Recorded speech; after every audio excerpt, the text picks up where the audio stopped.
Hello everybody, my name is Mandy. Welcome to my channel. I cannot believe that's already August. Like, where the hell has this year gone? I can't believe it. I can't believe we're already 8 months in. Crazy. And I have not been uploading in a short minute because I've been not feeling it. But today I decided to do a book haul and I got couple of books right here, and they are the books that I plan to read in August. So we got an August to be read list, pretty much. At least that's what this video is gonna be. And yeah, so I got four books in here, and they're all different, I guess, kind of. So let's get started with the book that I already started reading, but I didn't really have the time to really get into it. I think I'm what, 10 pages, 20 pages in, because I've been so busy with work and college. But this month I finally have time again. So the first book is by Bella Ellis. This is the German cover of it, and it is called in English The Diabolical Bones. I love that name.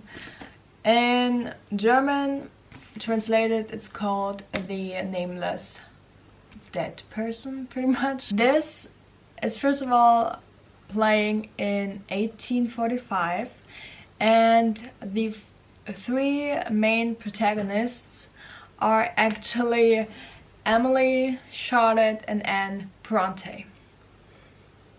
If you know anything about English literature, obviously the Bronte sisters, very famous in English literature. So that was actually the first thing that I was drawn into when I saw that it's called the Bronte sisters. You know, just it was intriguing for me. I like English literature, so I was like, okay, I need to kind of get into this. I like a good crime book, and I like English, and I like Gothic books, and anything to do with English literature. So here we go. So the Bronte sisters are apparently looking for a new story for a novel, and a really weird incident happens near where they live, because there is a dead person within the walls of an old mansion. And obviously kind of strange, but really intriguing if you're a writer or interested in anything Gothic. So obviously they want to check it out. So they kind of explore it and try to figure out who the dead person in the walls is and what the family that currently lives at the mansion has to do with that. And again, super interesting for me, totally up what I like to read. And the fact that it plays in 1845 just makes it even more interesting, because you don't have any high-tech police equipment. So really, it's just a lot of speculation, guessing, kind of just annoying people, pretty much. Even worse, the bones in the walls were the bones of a child. And after the discovery of the bones in the wall, another young boy disappears. And it kind of seems like maybe there's a connection. So that's pretty much what this book is about. And obviously those three sisters try to figure out who's the dead person, or who's the dead child, and who or what happened to the child that is now missing. So yeah, really interesting. I'm super excited to see where this goes.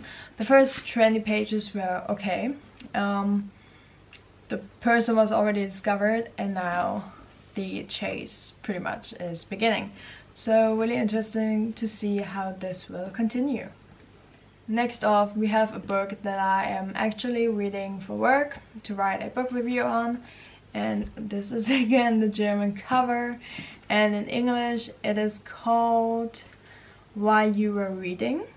It's by Ali Berg and Michel Callas, and basically the first text right there is that coffee, chaos, and the protagonist to fall in love with, pretty much, and that this book will make you happy. I need some happiness in my life, so that was the first thing that drew me in. But yeah, apparently some people said or commented on it that it's the perfect book for a comfortable, cozy weekend, and it's Sunday, so hopefully when I finish this, or when I start this, wait, where am I? I'm at page 30. Maybe I will have a cozy day. Yeah, so the protagonist, Beatrix, is 29, loves to read, and kind of destroyed the wedding of her best friend. Because her best friend cheated on her bachelorette party, and the groom, or kind of acted like he knew what was going on, so Beatrix thought that he knew that their friend, or his supposed to be wife, cheated on him. So she said, "Oh, so you know that she did that?" And then he was just, no, he did not know that. So pretty much the wedding was destroyed. Don't cheat, first thing. Not her fault in my opinion. But yeah, so after that Beatrix moves to a different city to start new, and after a couple of months she realizes that just moving to a new city does not fix your problems. So she says, or the protagonist knows, that she has to be brave and just try something new, get out of her comfort zone, which is really difficult for a lot of people. Believe me, I know that. And basically she finds an old notebook that is full of notes and poems and just things like that that are fascinating her, and she is trying to figure out who wrote in that notebook. So pretty much that is what the story is about. She tries to figure out who wrote all of these really poetic notes, and she's just trying to step out of her comfort zone, get her life back, and maybe even start living a life, because so far she's just been trying to get away from everything and everyone, and that just did not really work out for her. So now she's trying to really be brave and start something new, start something fresh, and I'm excited to see where this goes, and if maybe the barista that she goes to has something to do with it, because he is actually a poet writer, so maybe has something to do with it. I don't know. I'm excited to see where this goes. The next book is one that I just got yesterday, and it is by Rosie Danan, and it's called The Roommate. This is probably just like the last one, a pretty basic chicklet that I'm really excited to read. Sometimes you just need a book like that you don't really have to, I don't know, that's not too deep. And maybe this is it, I don't know, maybe it's like really deep, and I don't know, I'm just kind of judging it by the cover. But pretty much it says funny, seductive, and full of heart.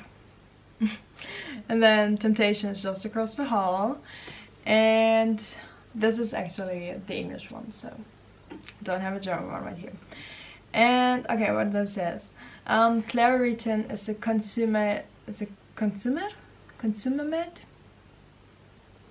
Good girl, overachieving, well-mannered, utterly predictable. When a childhood crush invites her to move cross-country, the offer is too good to resist. Unfortunately, it's also too good to be true. Suddenly, Clara finds herself sharing a house with a charming stranger. Josh might be a bit too perceptive, not to mention handsome, for comfort, but there's a good chance he and Clara could have survived sharing a summer sublet if she hadn't looked him up on the internet. Sometimes a really good idea, sometimes maybe not too good. And when she learns how Josh has made a name for himself, Clara realizes living with him might destroy the reputation she spent years building. But while they may not agree on much, both Josh and Clara believe women deserve better sex. Interesting. So, what they decide to do about it will change both of their lives, and if they're lucky, they'll help everyone else get lucky too. I have absolutely no idea what this book is about. A couple of things come into my mind right now when I'm reading this, but I have absolutely no idea. I've never heard anyone talk about this book, so I will keep you updated, I guess. If not on here, then on my TikTok. But I'm really interested and intrigued to find out what or how Josh made a name for himself, and what they do, and how this might get other people lucky too. I don't know. We will see. But I'm really excited to read this. I love a good, like, I don't know, funny rom-com, so hopefully this will be good. It's not too thick actually. It's a bit it's like a lot smaller than the rest of the books that I had. But yeah, interesting to see where this will go. And the last book will definitely take me a lot longer to read, because it's a book that I don't normally gravitate towards. It's the Rich Dad Poor Dad finance book. I am 23. I really need to figure out my finances, and this is like one of the best sellers when it comes to finance books. So I don't know, wanted to give this a shot. I don't really know much about it. I don't really know much about finances. All of that my dad does. So yeah, I don't know. Interesting to see what I can learn from this, if I can learn anything from it, or if I should not listen to a man when it comes to my finances. We will see. But those are all of the books that I'm trying to read in this August. That is it. Subscribe if you haven't already, and I would love it if I could see you in my next video. Bye!